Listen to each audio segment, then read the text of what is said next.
Again, we want to say welcome to our show where we talk about being in proper alignment with mind, body, and soul as God has intended. All right. I am Dr. Joseph Fowler Jr. And I am Dr. Brandon K. Williams. And we are chiropractors and co-founders of Align for Life Wellness. Now, before we get started, we always like to delve a little bit into what chiropractic is, because that's who we are, what we do, and everything. Our purpose on this earth is to take care of people through chiropractic.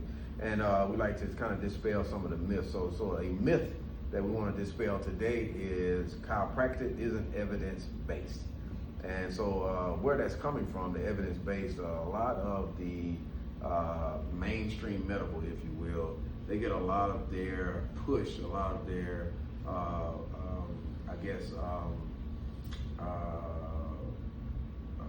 greatness, because they have been able to have scientific evidence-based cases to prove what they are trying to do. And so we are now chiropractic, we are doing that as well for the last several decades. I'm talking probably 50 plus years now.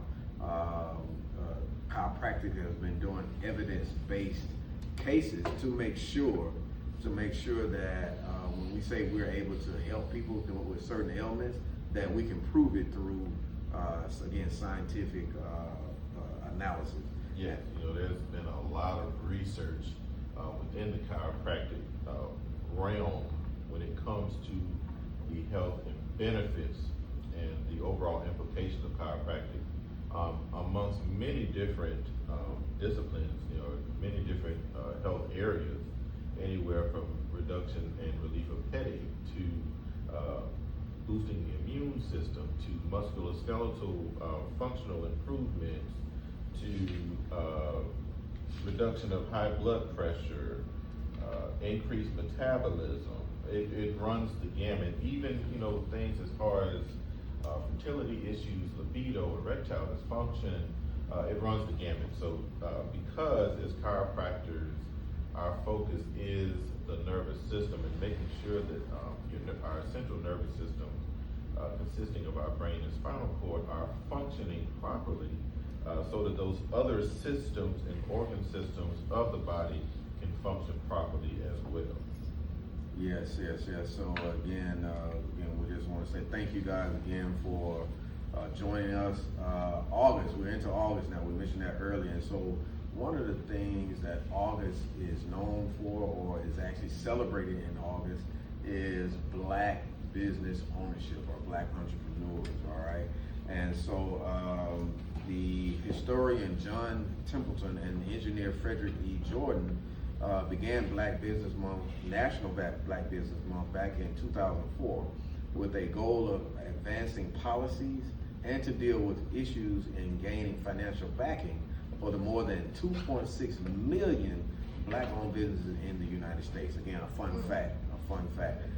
Another fun fact is Black-owned businesses account for approximately 10% of all U.S. businesses, and approximately. All right, so as we celebrate National Black Business Month, we are highlighting Black excellence here in the Atlanta area and abroad, and we have with us today a guest that brings her expertise and experience in developing and maintaining Black-owned business. So please allow me to introduce Ms.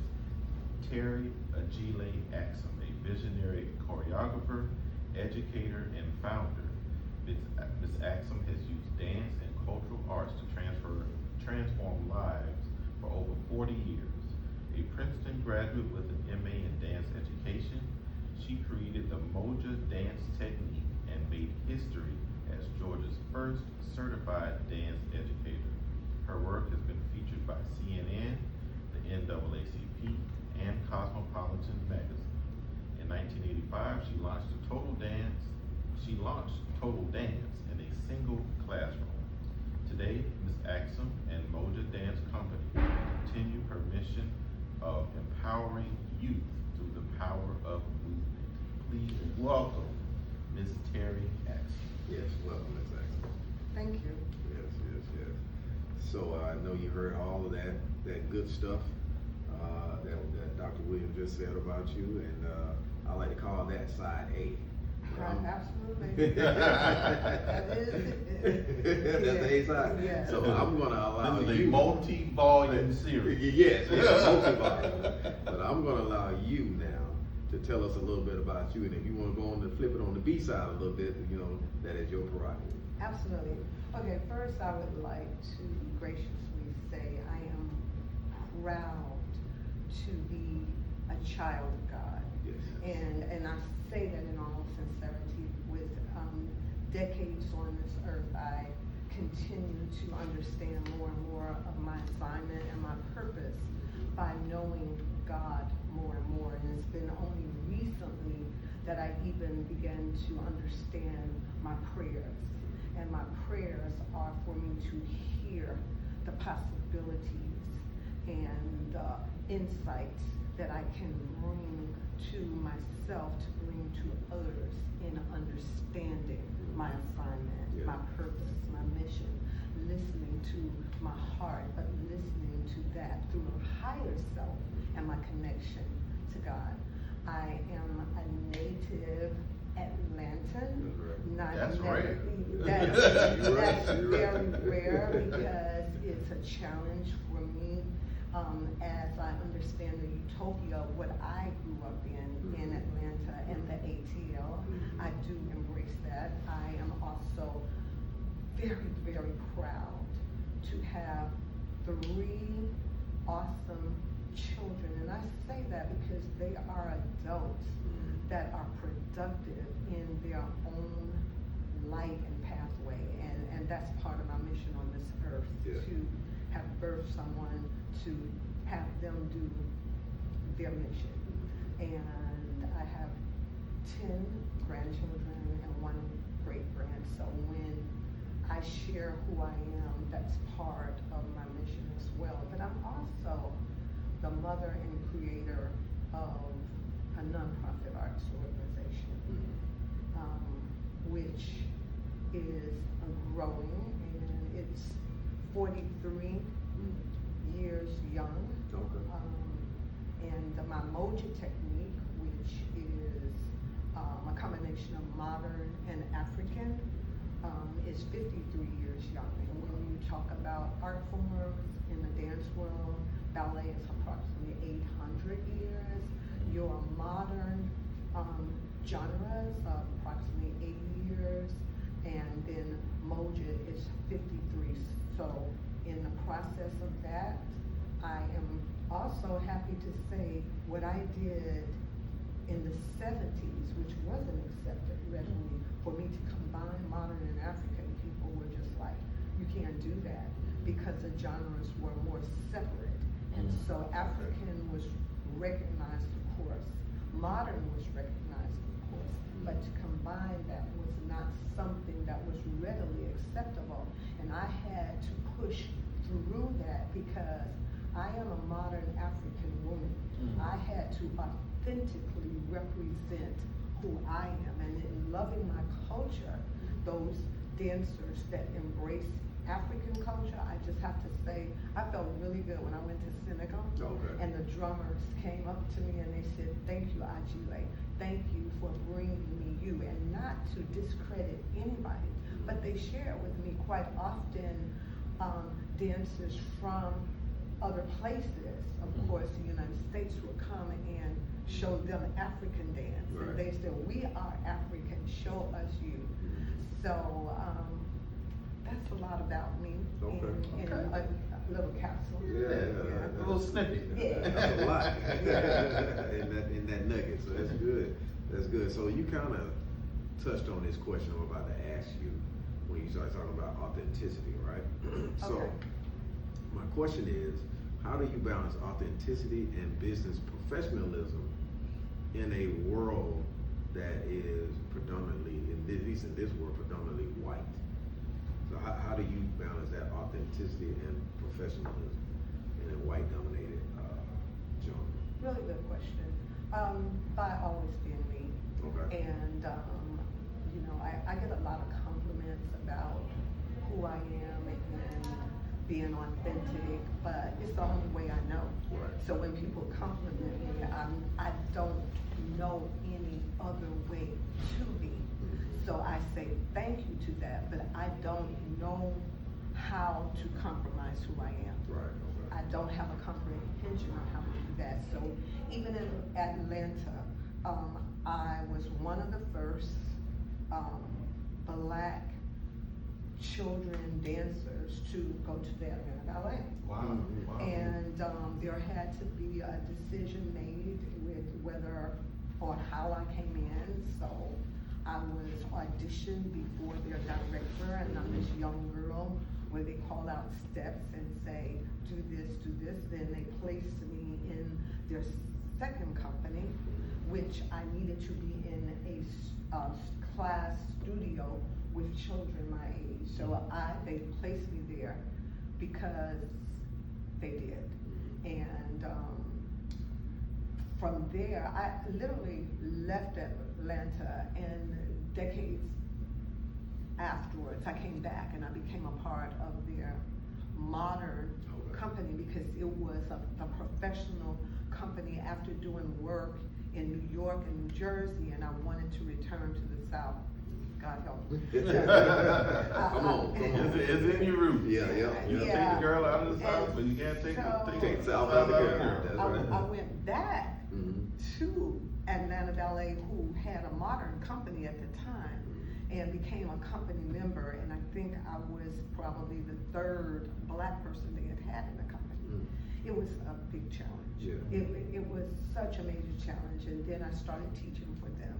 And what was asked for me to do to represent them in the Black community was a challenge. And so what I did was I left that and went to the Black community, and that was a challenge. Okay, So in being authentic and dealing with the world that we live in, you know, and being nonprofit, which means that, you know, there's grants, but grants mean application and receiving, and sometimes we don't understand that that grant money is from our money, taxpayers, and then when you look at the statistics of the money and where that's dispersed, you know, that is a challenge, because what you do, we now have is a parallel to how this country is run, and some of the information you gave as it relates to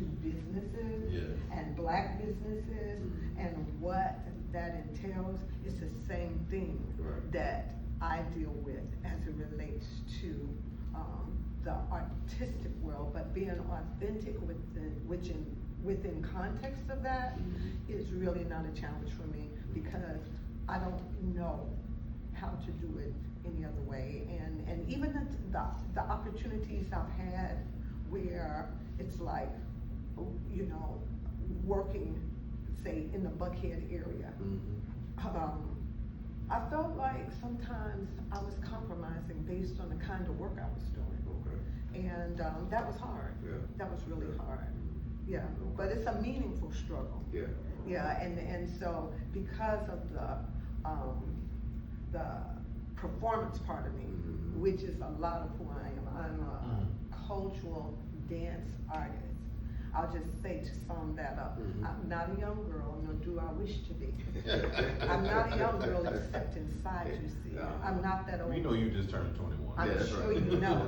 I just believe that as you age, you grow, and I've made it to this land. Black woman struggling to be brave. Black woman, a girl, and yet afraid sometimes, and building spiritual muscles. Yes, that's right. That's why you got them 22-inch pythons on you that building them. Working on spiritual muscles. Yes, sir. All right, so that it kind of pivots, segues into my next question. So, how does your art, your craft, your dance, how do you feel it contributes to improving health in the Black community? So when we say health, obviously we're not just talking about the physical body, but mental and psychological health as well. Absolutely. So I have created a dance meditation. It's called Moja meditation. Moja in Kiswahili means one. And at the time when I actually came up with MOJA, I wasn't aware of that. I was combining modern, jazz, African, some kind of way. And then I ended up being a guest tutor at Edna Manley College in Kingston, Jamaica, and Ja there meant creator. And then I decided that this art form would be one with the creator, allowing me to use an art form for the sake of good, for the sake of people. And having grown up in the dance world from as early as 3, and going through all of the different things that dance can mean, especially at times when it did mean not necessarily being healthy, having a dancer friend leave the earth because she was doing 10 to 15 laxatives per day to keep her body in shape. Yeah. It was so embedded in me to use the art form for mind, body, spirit development. Why? Because you can. And so we know in everything there's good, bad, and different. And so in the dance world, there's a lot of stuff. In the entertainment world, there's a lot of stuff that we have to make a determination, especially if you're a leader in the field, that I won't embrace, but what will I embrace? So I embrace health and wholeness. Quite often dance, people think, oh, that's for children. No, it's for everybody. If you have a body, you can move. Mm-hmm. And I tell people that don't even train in the field, turn on your music and dance like nobody's watching, because that's your dance. Mm-hmm. And so movement is life. Breath is life. Yes. And so to teach dance in a healing aspect does not mean that you can't present it as entertainment. So behind those doors and in the studio, you have to say breathe, you have to say embrace, you have to say meditate. So you bring my choice is to bring a holistic presentation, because again, we got competition dance and we have all kinds of dance right now that's really popular but not healthy. Yes. Yes. And so my goal is, through the art form itself, how do we use it for health and wholeness and abundance? Mm-hmm. That's great. That's great. Because basically what you said, health is not just a monolith. It's not just eating right. That's right. It's not just sleeping and all that, but it's the whole. It's the movement. In Align for Life, we talk about our 4 principles, which is proper chiropractic care, proper nutrition, Yes. proper exercise, and proper rest. It's not one of those things. It's all 4 of those. That's right. That combination that allows you to be the best you can be. And so, again, what you're saying is, again, the movement and all the other stuff definitely helps. And I must with that. join forces with you all, because I wrestle meaningful struggle with people, because we're human. And dancers having, I have a dancer right now that's a principal dancer that has a problem with her ankle. Oh, wow. And she had to wrap and ice. But the thing about it, I watched her get larger and larger and larger. So I have to say, what is your nutrition? What are you eating right now? Right. She was eating healthy, but guess what? She was eating and then going to sleep. Okay, so now, we're talking about dance, but we're talking about your health, because your That's health is going to be more important than me needing you as a principal dancer to go out and do certain things. So if you don't get it together, guess what? Don't dance. I'm not going to be a part of that energy. Well, and she won't be able to dance. I'm assuming it's a she. She won't be Yes, able to you won't dance. physically Her be health is able not right. to meet the demands of the art form and the different movements. And, Right. because at that point you're talking about negative impacts to your flexibility, your range of motion, your endurance, your strength, and muscle strength, and all of that. And most of my dancers are really having it. You said something that was important, and I wanted to speak on it. People do emphasize that my work with youth. Mhm. Okay, I work with people. Right. And I'm careful with certain sayings. Children are our future. I always say people are our future. Because every day you open your eyes, you, we are all important. Right. And so with that, dance is not just for children, not just for youth. And in the South, there's kind of like this thought, it is for children. My children had to live through, oh, your mama jumps up and down to make a living, and they would go, yes. So the importance of that is like when I talk about the dancer with the ankle, and I'm watching her grow in her core, that is harder for me to impart with the adult dancers. That if you don't have your core together, guess what? You can't perform. Right. Because where is it gonna go? To your knee and your ankle. Ankle, And I don't think they believe me. Yeah. It's like they need to come to you. Yeah. You know, we need to make the connection. Collaboration. Yes, absolutely. Yeah, no, it's, again, what was the saying, the old saying, if you don't use it, you lose it? Yeah. So the question about you as an adult jumping around, most of us had the ability as kids to jump and do all that, right? And if you stop doing that, then again, what happens is you start losing the ability to do any kind of high impact stuff anyway, whether it be running, whether it be just jumping, moving out the way of something.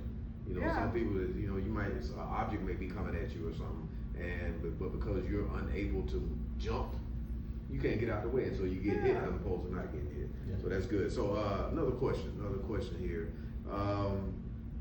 How do you define success for your business? Okay, so first of all, my payoff, especially now, is the success that I see from my mission. And so my mission is to train and produce creative and technical dancers, artists, and educators with an emphasis on transformation, leadership, always the African American culture, always, while in context of celebrating diversity. So I have a lot of success spiritually. Relocating to Macon, Georgia first, and then Atlanta second. It has been a challenge on a business end.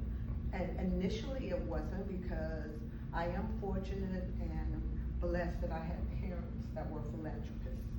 So literally, my parents funded a nonprofit that gave out scholarships across the board. So you have now Tri-Cities, which was one of those magnet schools that became known nationally, where I was a pioneer teacher there, continued through all of Fulton County to North Springs, Langston Hughes, Creekside, helping to set up their programs. One of the questions that I asked myself, and I continue to embrace answering it, was when I was in Macon and went to one of the universities there to teach, and it was told, and we're talking about the 1980s, and they complimented me, we don't have a job, but my question is, why did you train and get your education experience in the Northeast and then make a determination to come south, where you're gonna have a challenge? And so my parents filled that gap, and so I've taught probably 5,000 in context of all the schools, universities, and everything. The success right now, again, for example, you saw a director at an event I just had, that was a mentee. Okay. So I have people that have trained under me with my mission, that have found a way to make something similar part of their mission, where they're using the art form to make a better difference in people's life. So that's a lot of my payoff and my success. Now, you want to see you want the other side of that? Look, I here's the other side. Yeah, there's the meaningful struggle of now being a nonprofit, and I'm just thankful for this moment, is the fact that I really need help with this nonprofit, and I haven't known how to ask for help because I never had to. Okay. I have never ever, and when I realized that, that's not a brag, it's my truth. Okay. And so I, as a nonprofit, I charge 50% less than when you go to the competition studios or other studios. I could do that when George and Dormel were on the earth. So then I tried doing that myself, and you have to be careful of the lanes you walk in. And I'm at the point finally that I am going to, in order to be successful, I'm going to reach out to people that have money, explain to them, show them what your pitch has to be about 10 minutes. Right. The success of this, identify. I'll give you an example. So I use my daughter as an example of the success. Then the only reason I use my daughter is because I teach everybody the same way I taught my daughter. I have 3 children, only 1 dances. So she ended up, because I promote education, that being magna cum laude at Howard University, going to Georgia State Law School, but then went to Penn State University to teach dance. She just gravitated back to dance, and she went from that with her platform only being Total Dance for Productions, and she's now full professor and now director of the whole theater department at Penn State University. Wow. Now, the reason why I use her as an example, I can call off Adrian, who is now director of theater arts in Jonesboro. I can call several people, so that's my payoff. But we know, as we talk about Black businesses, the longevity of this would be, hey, Ajile, you gotta find a way, because you have a mission, you have the success, you have it, to have people in our community understand. I came from an area where the cost for services of what I train people was approximately $350 a month. So we have people in our community that they want it, but their budget, even if they have it, is not gonna lend themselves to that. So to do something at 50% off, where does the other 50% come from? Yes. So, Yeah. it's successful. But there's Spiritually. That's right. That's right. That's good. Let's see. So, you want to ask the next one, Doc? You want me to ask? Yeah, so kind of already answered the one I was gonna ask. Go to your question, I'll go to mine now. Okay. So let's see here. So, and I know that I already know that you had to deal with this. We all have been in this society. What I'm about to ask you about discrimination, and so you know, as we grow personally, as well as business-wise, in this sense that we're talking about business, we have to deal with certain roadblocks. So my question is, have you had to deal with discrimination from lenders, vendors, and or customers? Absolutely, and some of that I kind of mixed in. Yeah. But you know, how do I say this? It is very strange for me to wake up and want to be all of me.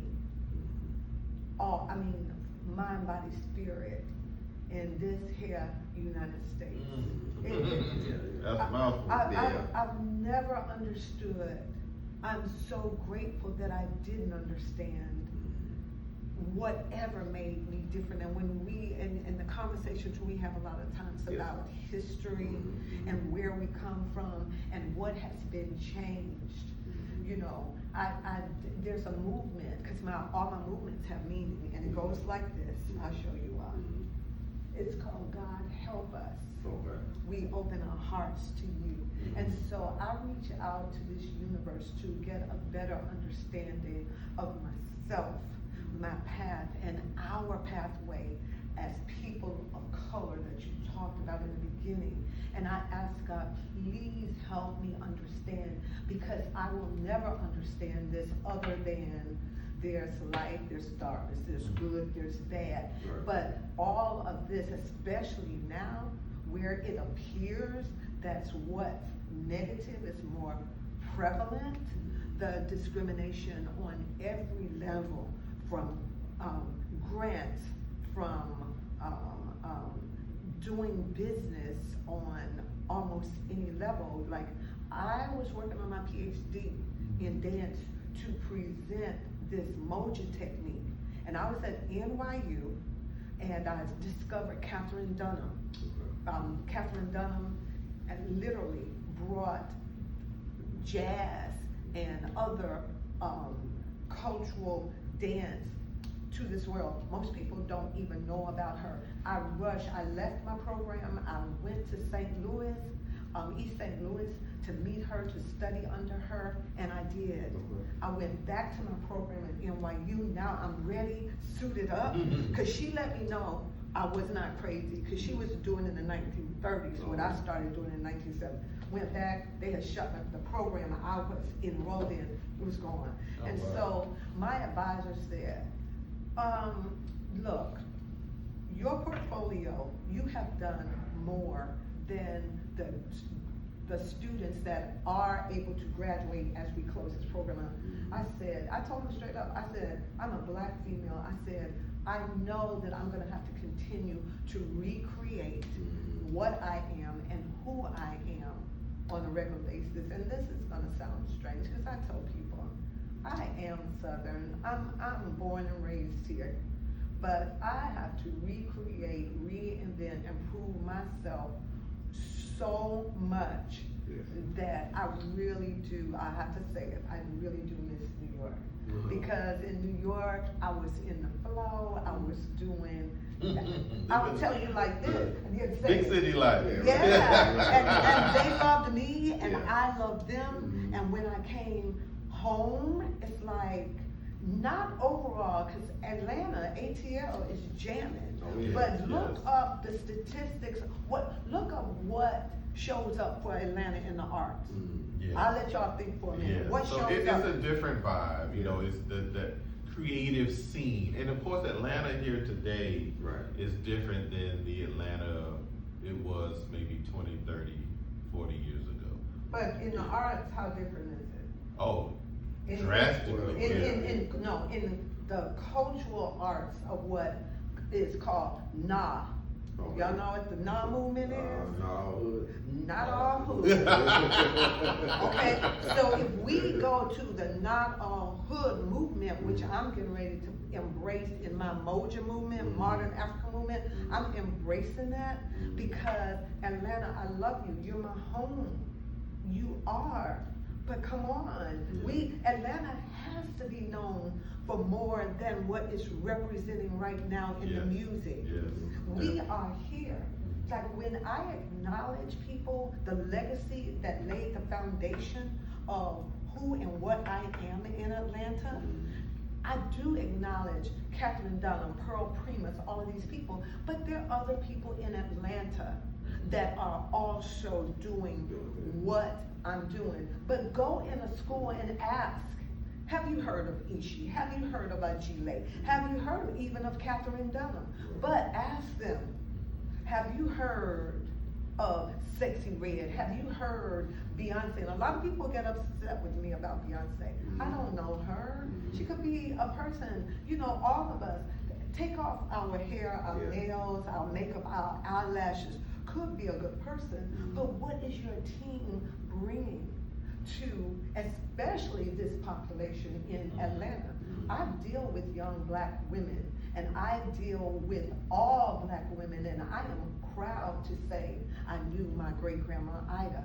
But what would I have felt like if my great-grandma Ida, or what would Parker feel like if her great-grandmother had on a G-string, and because I performed, got up and started twerking, gyrating because I danced, and then start singing the Black National Anthem. Don't mess with me like that, because we come from a legacy. Because I tell black people, if you today on this earth, somebody made it across and, Yeah. and sacrifice. Now, take it back. Right. What if they have been twerking? Maybe there were. And that's why I do African dance, because when I do those isolated movements, I'm talking about, guess what? Health, wholeness, and healing.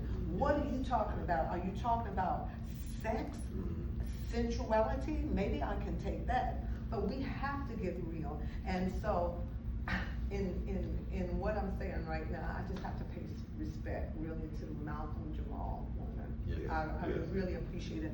And that's what a lot of I want our culture. You said it. We're not one. Right. Everybody is not the same. And I'm not shaming anybody. But if that aspect is part of our diversity, yes. But move over and let us have the awareness to other people so we have the whole picture. That's right. And what do I want? With my business, I want people that want to come. I want people that want to know. But in order for that energy to permeate, how does it show up?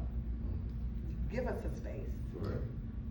So, and so that's, again, a great, point. I mean, they've always tried to make us a monolith. Like it's just this one thing, like in the 70s when they had the black exploitations out and all that, it was okay, either you were a pimp, That's right. or if you was a female, you were a prostitute-ish and all That's that. right. But there is that segment for sure. Yes. But we're more than that. We are so much Right. more than that. And basically what you're telling me now is that we shouldn't be twerking on the national anthem. That's what you're saying. Hello? Don't twerk on the flag. Don't twerk on the flag. Don't. We can't do that. We Right. can't afford it, Yeah, because then yeah. we have to remember. We don't have to live in anything woe is me, Yeah, right. but we have to remember, because I'll just say this. Look at the cultures that do remember their culture, that do celebrate their holidays. And as African Americans, we will celebrate everybody else's holiday before we celebrate ours. And the ones that we create, like Kwanzaa, Juneteenth, what do we do on Martin Luther King's birthday as a holiday? Sleep, eat, party? I'm not really sure. But check out this. Check out the cultures that do remember and what they do on their holidays. Just check it out, folks. Yeah. That's a good point. We can't, again, as we mentioned earlier, there's a large faction out there that is trying to erase black history, trying to erode black culture. So that is something that we have to embrace who we are. That's And right. we have to continue to tell the world, tell our younger generations and our children's children, what rich legacy they come from. Hello? Yes. And not, shy away from that, Right. but dive deep into that. Yeah. And I'm a product of the Black Power / theater movement. And every time we have a momentum, especially as African Americans or Black people here in the United States, there's a force that comes in to try to manipulate that. Disrupt, yes. Because that was real. That was people in the community acknowledging that truth. Where is it? Yeah. What do we have now? Yeah. Well, and what we have is a fractured culture, if you will, because we, a lot of people, when it comes to integration, and we get ready to wind this down, Yes. this talk down, but when a lot of people, when they talk about integration, they often say that was one of the worst things that could have happened to Black people, integration, not necessarily the idea of integration, but the fact that we thought that, or we think that the white man's whatever is better, right? Because when we were at the point where we were like, okay, you don't want to deal with us, all right, so we're gonna deal with ourselves. We had our own businesses, our own doctors, our own schools, hotels, we had it all, and that money circulated in the community, circulated, that ecosystem, that ecosystem, right, circulated in the community, and so not only the money but all the ideas circulated in the community, which made us strong. The other people saw that, Absolutely. and they came and, as you just said, disrupted. So not only the Tulsa, Oklahoma, Black Wall Street, but the Rosewood, the Auburn Avenue, right in Atlanta. You know, the community in North Carolina, community in Arkansas, because there were Black excellent communities all over this country that the other people saw, didn't like it, came and tore it up. Absolutely. And so that's why I say we are a fracture right now. Not to say that we can't get back together, but I think we are heading in that direction to get back to it. But Yeah. So as we get ready to wind this conversation down, and we must have you back again, Yes. Ms. Axam. Yes. You are, Yes. of course, a history all in your own. Yeah. And what you have done in art and culture here in the Atlanta area and abroad.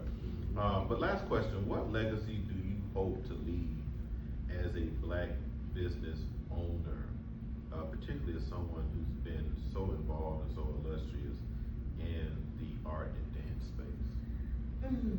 I think just answering that question is, all of them have been really profound. I may think I want to grow some more, and in order to leave a legacy, I want to find a way to join forces with people like yourselves. I felt isolated for a very long time because of what we deal with, and knowing that other people deal with that, and it's like, how do I identify with an energy that will help me in my lane, but will also in turn help others? So my legacy has begun because when I talk about what Kikora is doing, when I talk about my other dancer Adrian, when I talk about Antoine, the person you saw, those are people that are going out into the world with a mission of giving, caring, and living. But to connect, to have my legacy show up as a force of good, a force of health, healing, and wholeness and abundance. I've got to do better with making connections. You know, we're talking about community, we're talking about light, we're talking about energy. And sometimes I just really feel overwhelmed. I'm so thankful for the question, because I think maybe if I put that in the forefront of my head, and then I can see myself in that light of leaving a healthy legacy in the artistic world of dance, leaving Moja, so somebody can say, hey, this is Moja technique, the same way they say this is ballet, or even the same way they say it's African. You see African, you're gonna know it. You see hip hop, you're gonna know it. I want when people see Moja, that they know that this is not just yoga, but in Moja, that's giving thanks. You touch your shoulders, that's acknowledging yourself. You open your arms, that means sharing your gift. And then you go through a series of movements that mean protection. If I could leave that form like people do Pilates and yoga and other things, that would make me happy. Oh, wow. You would have done your job. Right. Your purpose would And be you there. have done your job, Yes. and trust me, that legacy will live on. Yeah, It will yeah. definitely live on. For sure, and so we just want to thank you, Miss Terrie Ajile Axam, for agreeing to come on to our show. Absolutely. And share you. You know, you are. People sometimes will say, I'm getting old, and I always say, no, you're not getting old, because we throw away old. You're getting vintage. So that's what you are. Aging to perfection. That's There right. you go. That's right. There you Yeah, That's and right. I don't use the word old for anybody. I'm like, you're aging. That's You were a baby, you were, adolescent, you were a teen. Yeah. You age. We're going through the process we're supposed to go through. And we all only hope Yeah. that we are so blessed That's right. to be able to live into our vintage The years. vintage years. That's right. That's right. Yeah. So, Black Business Month amplifies the economic power and cultural impact of Black entrepreneurship.